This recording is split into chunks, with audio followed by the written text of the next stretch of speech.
Does your partner ever ask you to repeat yourself when you ask them something? It's one of the classic signs of ADHD. The first thing to understand is it's not your fault. It's not that you're not talking clearly or loudly enough. In fact, raising your voice can make the problem worse. So what's going on, and is there a solution? Hi, I'm Simon. I'm 56 and I have ADHD. My wife used to suffer with me and the same problem. There's more to this area of ADHD than just hearing at the start of a conversation. I would include remembering what's being said under the same category of communication. So in this video, I'm going to give you 4 guaranteed strategies to solve this issue. They're instant wins. You'll get your sanity back and you'll never have to say, you need to get your ears tested again. So to make sure we're all on the same page with what this problem is, watch this and then ask yourself if it rings true.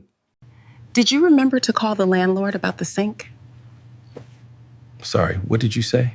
If you're liking this video so far, please like the video. It really helps this channel reach more people to help them and their family and friends with ADHD. Even though I'm the one with ADHD and so not on the receiving end of it, I sympathise with you and my wife, and I understand the frustration. Those of us with ADHD also get tired of it because we see how much it upsets our partners, but we have no control over it.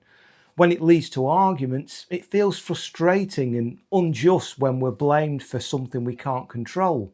So let's get right into it with the first method to solve this. You have to understand that the reason you think your partner isn't listening is because there's no way they couldn't have heard you, and they also react to you speaking, so they must have heard you.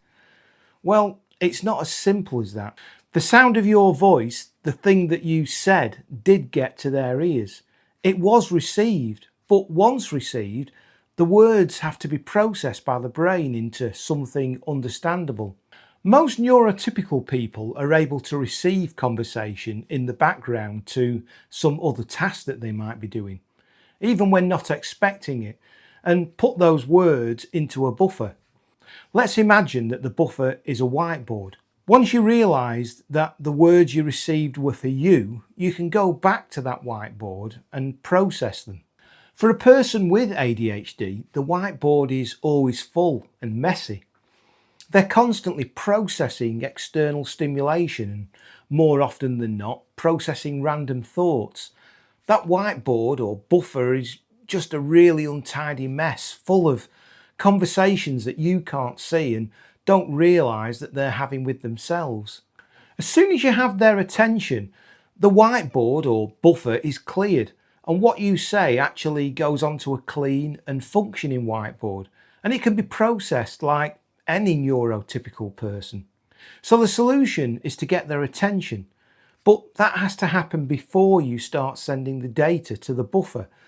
So in the case of me and my wife, she will say to me, Simon, are you listening? She then waits for me to acknowledge her. From that point on, she knows she can have a conversation with me and I will be engaged. Watch the difference it makes. John, are you listening? Yes, what is it? Did you remember to call the landlord about the sink? Yes, he's sending a plumber tomorrow. It's really important to wait for that acknowledgement from the person with ADHD. That is the whiteboard or buffer cleared and ready to receive what you say. Here is the second method. Use this when there's a lot of other noise and distractions like TV, games, or they're on a computer. You have to make either physical or eye contact. That might mean stepping into their line of sight or putting a hand on their shoulder. This contact helps to pull them out of that hyperfocus that their brain is currently engaged in. What this does is make sure they're ready to receive data. It does not necessarily clear the buffer or the whiteboard, or not fully at least. So pairing this with the first method, where once you have eye contact, you also say, Simon, are you listening? There's something really powerful about someone's name. It's a person's identity, not just to you, but also to them. And it's not just for people with ADHD, this is common to all of us. So don't try to shortcut method 1 by just saying, are you listening after getting eye contact? It may not work and then you're back to the frustration. I know it may seem awkward at first, but it works. Simon, are you listening? And wait for the acknowledgement. So, on to method 3. With a neurotypical person, you might be able to get away with saying, can you put the bins out? Call your mum back, and don't forget we're going out on Friday. When you give someone with ADHD a task, they'll often start to process everything to do with achieving that task. Is it a black bin day or a recycling day? Can I get the bins past the car in the drive? Or did we put the garden waste in the brown bin this week? Perhaps it doesn't need emptying. Not only do they miss all the other tasks that you gave them, they'll often also fail to put the first task into long-term memory. And this is why people with ADHD often tend to forget things. Ask my wife. The solution is to give one task at a time and then ask for acknowledgement. So for example, Simon, will you remember to put the bins out? And then follow up with, what did I ask you to do? And let them feed back to you the task. You can then follow up with the rest of the tasks one at a time. The act of them speaking the task back to you will have a lot more chance of being remembered. I know this all sounds onerous, but when you get used to it, it's quick and it's simple. You don't even think about it, and it has to be better than feeling like you're being ignored, which you're not, but you are dealing with ADHD. So on to method 4, and this is a really important one if remembering things is an ongoing issue. Write down the tasks, send a message, or use a shared calendar. Whatever works for you. In the case of me and my wife, we use WhatsApp. You have to agree together what works. You might want to put sticky notes on the fridge or hang a small whiteboard on a magnet on the fridge. Obviously, it only works if your partner reads the messages, but it saves you a lot of stress if you can easily and kindly remind them with, Simon, are you listening?